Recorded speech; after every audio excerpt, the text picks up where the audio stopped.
Liverpool won their 8th trophy under Jurgen Klopp in the League Cup final, and whilst the German has transformed the Reds into serial winners, he was trophyless in his first 3 years. That was until the £75 million arrival of Virgil van Dijk. Since signing the Dutch centre-back in January of 2018, Liverpool have won 8 trophies, where Van Dijk has picked up 3 Man of the Match awards and 5 clean sheets within them 8 finals. And they still have another 3 trophies to play for this campaign. The Reds' record with and without the towering defender is staggering. With Van Dijk in the side, they have a 70.8 win percentage, but this plummets down to 52.2 when he is absent. On average, they concede more goals and register way fewer points per game without him. But most interestingly of all, their goals scored per game takes a hit too. But how does the inclusion of Virgil van Dijk help Liverpool score more goals? First, we need to understand the type of player he is. Physically, Virgil van Dijk is one of the best we've ever seen in the Premier League amongst centre-backs. He's 6'5" and holds 4 of the 6 highest dual win success rates recorded in a single season since 2017-18, and even recorded the fastest sprint in the 2018-19 Champions League campaign, quicker than the likes of Leroy Sané, Kyle Walker, and even Gareth Bale. Defensively, there aren't many better, and statistically there is currently no one better in the Premier League than Van Dijk, as he ranks top for aerial success rate and ground duel success rate this season. And so far this season, he's been the only centre-half in the top English division to have won over 100 aerial duels, ground duels, ball recoveries, and clearances. He has a very interesting profile in that he's a very modern central defender, but has a lot of old school principles in his defensive style.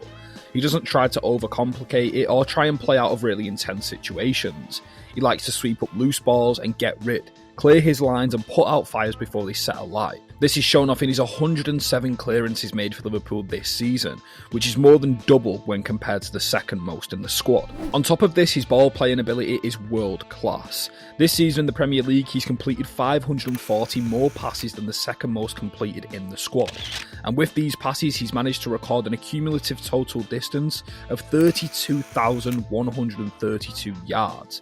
Almost 10,000 more yards than the second most. Van Dijk's long-range passing ability has always been one of his best tools also. In the past, this has gone hand in hand with direct forwards in Sadio Mane and Mohamed Salah, but it's just as effective now when feeding the likes of Darwin Núñez, Luis Diaz, Diogo Jota, and still Mohamed Salah. Factoring all these attributes with the fact that no centre-back has scored more Premier League goals since he joined Liverpool, and you start to realise how he holds so much responsibility at both ends of the pitch for his club. In fact, Liverpool have won all 21 games in which he scored in, which is a club record. And some of these goals have been huge too. His first was a winner versus Everton at home. He also scored to put them 2-1 up against Bayern Munich in the last 16 of their Champions League winning season. Another was an opener against Manchester United when they beat them 2-0 in their title winning season. And his most recent, the winner in extra time to win Liverpool their 10th League Cup.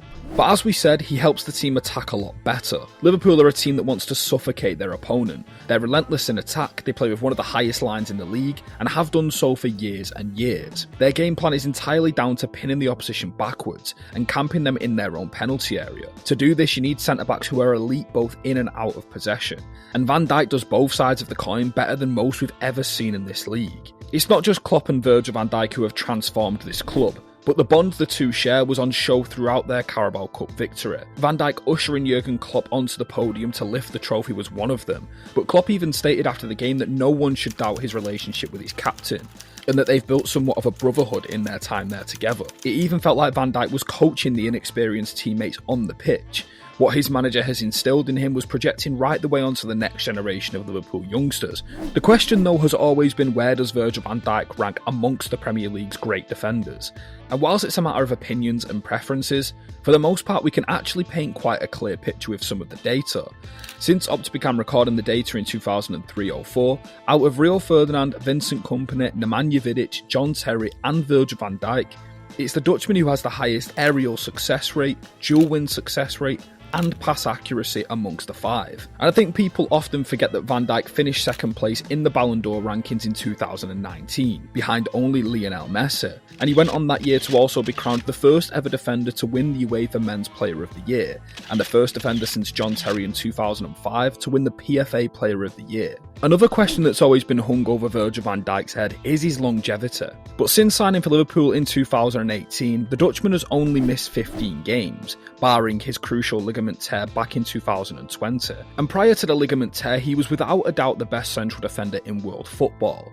But after 254 days and missing 57 games for club and country, he came back and cemented himself once again as the best central defender in world football. And there's not many players in the history of the game who have managed to do this. So, would you class Virgil van Dijk as one of, if not the best centre-back we've ever seen in the Premier League? Or do you think he still has a long way to go to warrant that title?